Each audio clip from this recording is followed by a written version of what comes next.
നീ ഇതെവിടെ കാടാ എന്നെ കൊണ്ടുപോകുന്നത്? കുറെ സമയമായല്ലോ. അങ്ങനെ പ്രത്യേകിച്ച് എവിടെയുമല്ല. ഞാനൊരു മോർണിംഗ് വാക്കിങ്ങിന് ഇറങ്ങിയതാ. ഈ തടിയൊന്ന് കുറയ്ക്കണം. അല്ലടോ, ഇന്നാ നിനക്ക് ഒറ്റയ്ക്ക് പോയാ പോരെ? ഞാൻ ഓൾറെഡി മെലിഞ്ഞിട്ടല്ലേ. ഒന്ന് ക്ഷമിക്കടേ. ഒറ്റയ്ക്ക് പോകാൻ പേടിയുള്ളത് കൊണ്ടല്ലേ നിന്നെ കൂട്ടിയത്. ഇവിടെ എന്താ പേടിക്കാനുള്ളത്? ഈ കാട്ടിലേക്ക് വന്നത് വെറുതെ ആയില്ല. പക്ഷേ ഇവരിൽ ഒരാളെയെ പിടിക്കാൻ പറ്റത്തുള്ളൂ. ആകെ കൺഫ്യൂഷനായല്ലോ. ആ പന്നിയെ കണ്ടിട്ട് നല്ല തൂക്കമുണ്ടെന്നാ തോന്നുന്നത്. 2-3 ദിവസം കുശാലാകും. ആട് ഒരു നേരത്തേക്കേ തികയുള്ളൂ.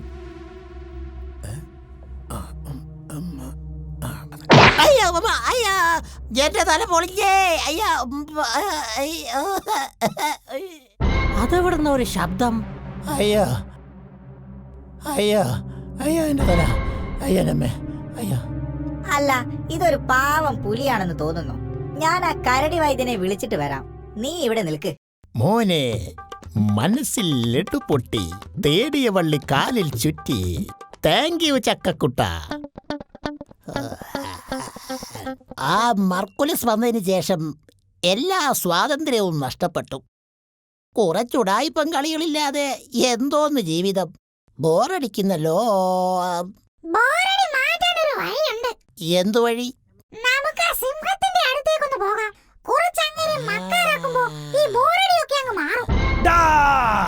എന്തമ്മോ, ഇവൻ എവിടെന്നാ പെട്ടെന്ന് ഇത്രയും ധൈര്യം വന്നത്? അത് ശരി, അപ്പൊ ഇത്രയുള്ളൂ കാര്യം. ഇപ്പൊ എങ്ങനെയുണ്ട്? എനിക്ക് മനസ്സിലായി. ഇനി ഞാൻ ശ്രദ്ധിച്ചോളാം. അയ്യോ, പുലി പുലി! അയ്യോ അയ്യോ അയ്യോ, രക്ഷിക്കണേ! ആ പന്നിക്കുട്ടന്റെ ശബ്ദമല്ലത്. എന്തോ എന്തോ അപകടത്തിൽപ്പെട്ടെന്തോ. ഇനി കുറച്ച് ദിവസത്തേക്കുള്ള ശാപ്പാട് കുശാലാക്കാം. അയ്യോ, എന്റെ അമ്മച്ചി! പിന്നെ ചക്ക വീണോ? ഹാവൂ, രക്ഷപ്പെട്ടു. വളരെ നന്ദി ചേട്ടാ.